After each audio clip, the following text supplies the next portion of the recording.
What is up, guys? Welcome back to another UFC prediction video. This week, we got UFC Fight Night Brendan Allen versus Chris Curtis 2 for UFC Vegas 90. And last week was a pretty interesting card in Atlantic City. A bunch of eye pokes, early stoppages, and of course, Vicente Luque quitting in the co-main event. But this week is the last Apex Fight Night card before UFC 300, so I'm sure we're all looking forward to that. It's just around the corner now, but I'm going to be giving my full card predictions for this week's card starting now.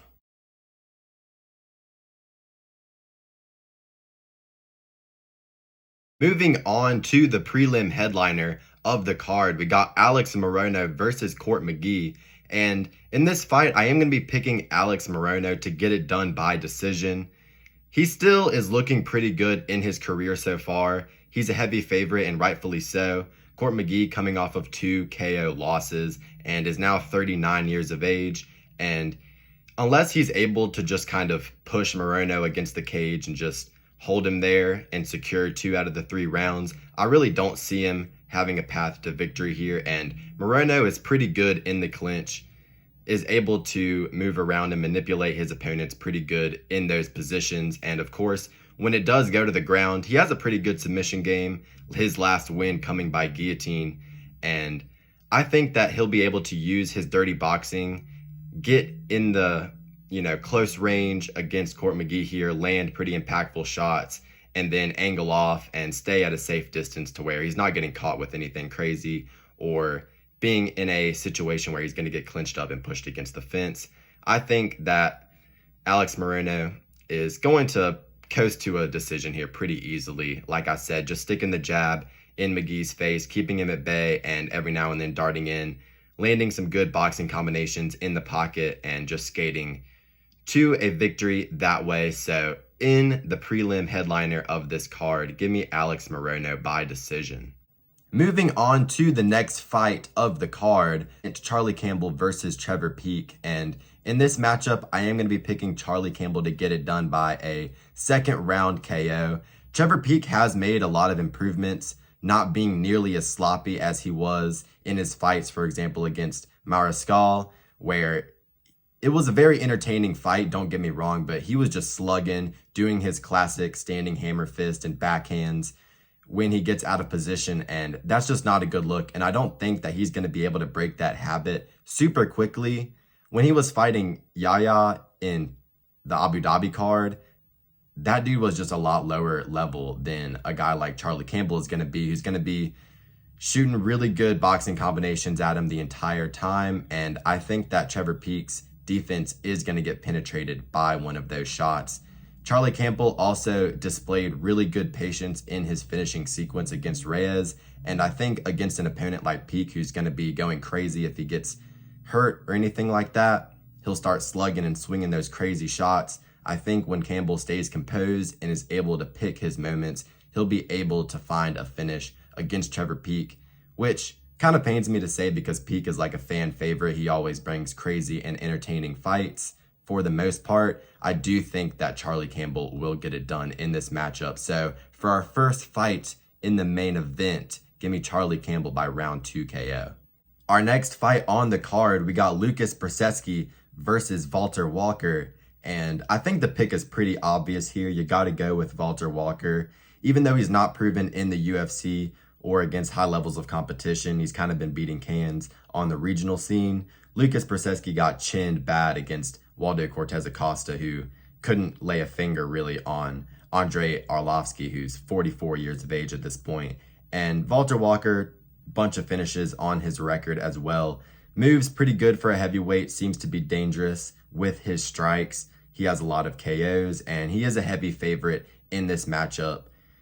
Lucas Peski hasn't won at all in the UFC, and he has taken a lot of KO losses in his career. Let me see how many KO losses he's taken in his career.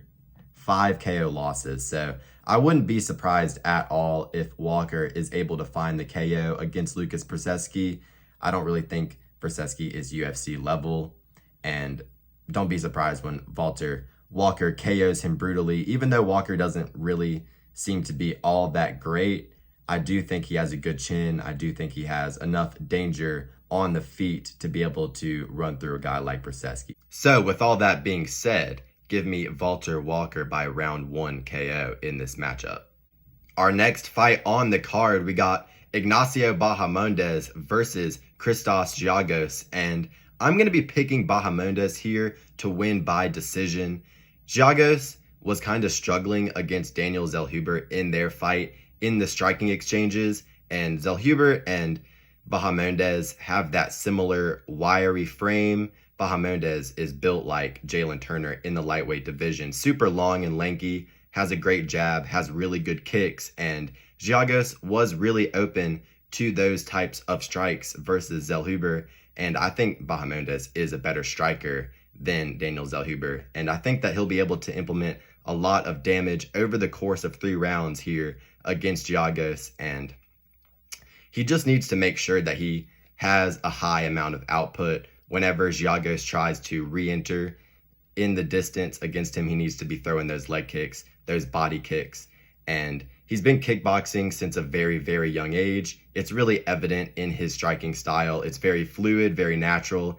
He mixes his shot selection really well with both feet, both hands, going to the head and the body. So I think this is a pretty good matchup for him to get it done. So in this fight, give me Ignasio Hernandez to win by decision. Moving on to our next fight on the card, we got Morgan Sherer versus Shepe Mariscal. And in this fight, I am going to be picking Morgan Sherer to get it done by decision. I don't think he's putting away Mariscal because Mariscal really has that dog in him. He always goes out there with a lot of grit and determination, not afraid to make it grimy. And he was getting pieced up a little bit against Jack Jenkins in that fight until he got that crazy throw where he dislocated Jenkins' elbow. But I think that Morgan Sherer will be able to have a similar game plan to Jenkins, just kicking a lot, making the striking exchanges at a distance to where Mariscal really isn't able to get into that dirty boxing range to be able to get into the clinch where he excels and is able to make it dirty. I think that Sherer will be able to keep the distance here in this fight, piece him apart with kicks, has pretty good straight shots, a good 1-2 as well. And his last loss was to Paul Hughes, who is a pretty good prospect as well out of Cage Warriors. So that's not a terrible loss to have on your record. I think he has what it takes to get it done versus Mariscal here.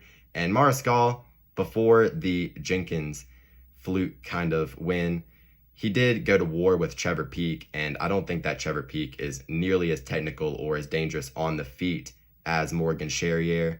And I wasn't super overly impressed with Sherer in his debut on the Paris card, but I think that he has the tools to get it done stylistically in this matchup, as long as he doesn't wilt under the pressure of Mariscal marching him down. If he's able to time his shots well, I think he'll be able to catch Mariscal, maybe dropping him in a round, but like I said, I don't see him putting him away. So in this matchup, give me Morgan Sherer by decision. Moving on to the co-main event of the evening, we got Alexander Hernandez versus Damon Jackson. And in this fight, I'm going to be picking Alexander Hernandez to get a round 2 TKO, even though his main weakness in a lot of his fights in the UFC has been his cardio and just kind of wilting under the pressure that guys put on him, specifically when they throw a lot of volume, like Billy Q as well as Bill Algeo. But in the loss to Bill Algeo, Hernandez still looked pretty good, and I think he did win the second round, if my memory serves me correctly. It wasn't a terrible performance at all, and he's training out of Factory X. A lot of those fighters have been doing pretty good recently, like Royval, Dolgarian, Yusuf Zalal, and I think that gym has good momentum right now, and I think that Hernandez, he has the power on the feet to be able to catch Damon Jackson, who has some decent boxing. He's able to land some sneaky shots every now and then, but I think he's going to be at a significant speed disadvantage against Hernandez. And even though Jackson can grapple, so can Alexander Hernandez. I think that Hernandez, his frame, low center of gravity, he'll be able to defend any takedowns or grappling advances that Damon Jackson tries to progress forward with. And, Alexander Hernandez, he's really only losing to decent guys in the lightweight division as well as the featherweight division. He's not really losing to cans. Of course, he beat Beneil Dariush by KO in round 1, so that has to count for something. Even though we're seeing guys like Arman and Charles put Dariush away in the first round, it's still a good win to have on paper. He also beat Oliver Aubin-Mercier, PFL champion there, so another good win to have on his record. And then got fraud checked by Donald Cerrone in that famous performance. Lost to Drew Dober, Thiago Moises, Moicano, Billy Q, and Bill Algeo. I think that all of those opponents are a much higher level than Damon Jackson. And Damon Jackson just looks like a substitute math teacher. He's 35 years of age. And like I said, he really just does not have the speed, I don't think, to be able to keep up with Alexander Hernandez on the feet. And Hernandez did get a good win over Jim Miller in a hard-fought decision. Showed some improvements in his cardio and durability in that fight. And I think that he has the striking power and also the ability to pick good shots. Has decent kicks, and his hands, they got power. We saw that good overhand right that he landed on Mike Breeden, and he was also tagging up the face of Jim Miller in their fight. So I think the striking is really going to be where he excels in this matchup. Like I said, just having a big speed advantage, landing a lot of leg kicks, hard overhands, as well as some, crispy hooks on Damon Jackson. We saw against Ige as well as Ilia Topuria that Damon Jackson is pretty open to those hooks. I think that, Alexander Hernandez will be able to find one of those shots. He has a really good coach in his corner. Mark Montoya being his coach, like I said, they've been doing really good out of factory ex Muay Thai, and I think that he'll be able to put a good game plan together for Alexander Hernandez. So, like I said, I think that Alexander Hernandez will win this fight by KO, and I think that he'll get back on track, get himself back in the win column, and I think that'll make 3 L's in a row here for Damon Jackson. I don't really think he has a long career ahead of him. Maybe he hangs it up after this one, we'll see. But for my official call for the co-main event, give me Alexander Hernandez by round 2 KO.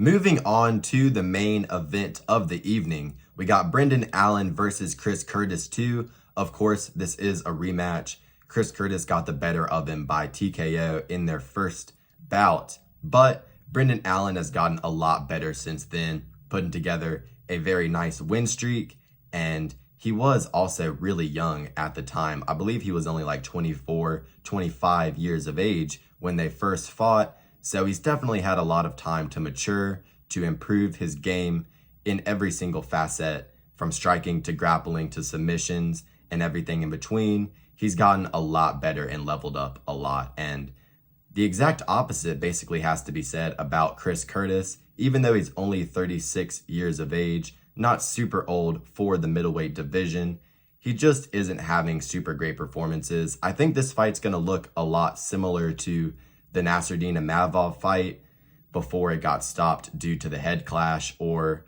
similarly to the Jack Hermanson fight. I think that Chris Curtis will be taken down a lot by Brendan Allen. I think that's going to basically nullify any of the boxing offense that he'll be able to get off in the early rounds. And I think that Brendan Allen has improved a lot defensively as well. I don't think he's going to get caught by Chris Curtis. And Chris Curtis isn't really sleeping dudes either. I mean, he went a hard 3 rounds with Marc-Andre Barriault, wasn't able to put him away, and Marc-Andre Barriault is just kind of a slugger. He'll walk right into the pocket, and he's not really giving you a lot of looks. And I think Brendan Allen, he's going to be showing the level changes. He's going to be hitting him with good shots on the feet as well, good jabs and good kicks. I don't think he's going to knock out Chris Curtis, but I think that he's going to be able to have enough downhill momentum to be able to just zap the energy out of Curtis. And Curtis is stepping in on short notice as well for this main event, going 5 rounds. I don't think he's going to be fully prepared for it, fully prepared for the 5-round cardio, and I think that really helps Brendan Allen in this matchup. I think Brendan Allen will just be able to stack up the takedowns and the ground control time. Chris Curtis will probably be coping in the middle of the fight like he likes to do, and I think Brendan Allen will be able to get a later round submission or a decision. I think that Brendan Allen most likely will get a round 4 submission here in this fight, and I think that he'll keep his momentum going. I think he really is one of the better prospects in the middleweight division, and I think that Chris Curtis is just kind of on his way to becoming a gatekeeper for guys like Brendan Allen to beat, to be able to increase their name value. So for the main event, I definitely think that Brendan Allen will find a submission in round 3 or 4. Allen has gotten 4 submissions in a row, so I think that definitely would not be surprising in this matchup at all. I mean, he submitted Paul Craig, so if he's able to submit Paul Craig, I do believe he will be able to submit Chris Curtis on the ground. I could see it being ground and pound TKO as well, just with Chris Curtis shelling up, not even opting to improve position, similarly to how Luque did against Buckley last weekend. But for my official call for the main event, give me Brendan Allen by round 4 submission. Thank you guys for watching the video. Leave a comment down below on what you thought about my predictions for this card. Like and subscribe if you enjoyed the video, and have a great rest of your day.